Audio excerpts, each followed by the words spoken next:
got Stub all torqued. He's about to pop a cork. Mad as hell, but cute as a cub. Weekly wine with Stub.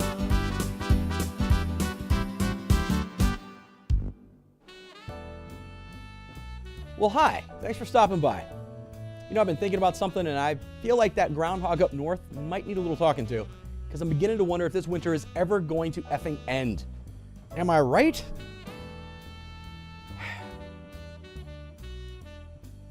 So most of the country is still in the throes of an already crazy winter. Lower than average temperatures and above average wintry precipitation totals have all of us shaking our heads and looking blissfully forward to spring. Am I right? Yeah. Look, I personally love the snow. Growing up in Northeast Texas, snow wasn't really a regular occurrence for us. So when the flakes start falling here in our nation's capital region, I turn into a big old wide-eyed kid excited to spend my day playing in the resulting wintry wonderland. I promise. But snow does bring difficulties with it, right? Particularly when it comes to travel. And it's not just on the day of the storm, but for several days after. And it's not generally the roads themselves that present the biggest problem. It's you horrible drivers. And it's not because you can't manage to negotiate a wet, slushy road that's been mostly cleared. It's because a lot of you fail to even begin operating your vehicle safely after a good snow. Come on. So look here, asshats. That 4 inches of stuff on top of your car can quickly become an uncontrollable flying sheet of icy death when you hit interstate speeds. Why don't you go ahead and be a gem and scrape that crap off your car before you leave the house? I mean, would you appreciate some punk-ass kids throwing icy snowballs at your car from the bridge you're about to pass underneath? Probably nope. So then, why in the hell would you essentially do the same thing by not cleaning the snow and ice off the top of your car? Once again, you're an ass. Look, I know, you've been cooped up with your rowdy kids for 2 days. You probably had no power and subsisted on little more than peanut butter sandwiches and Doritos. It's time to get those kids out of the house for their own safety and your own sanity.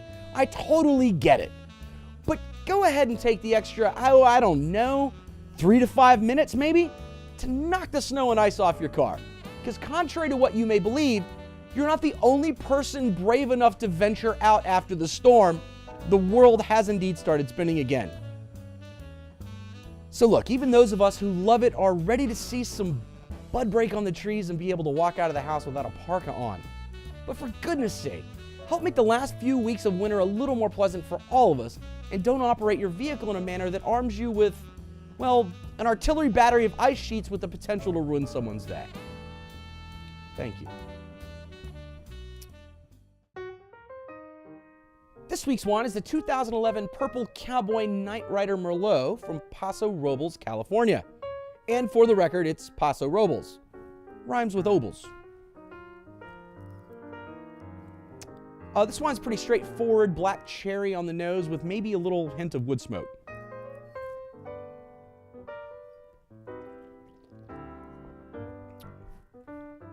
On the palate, the black cherry is big, big, big.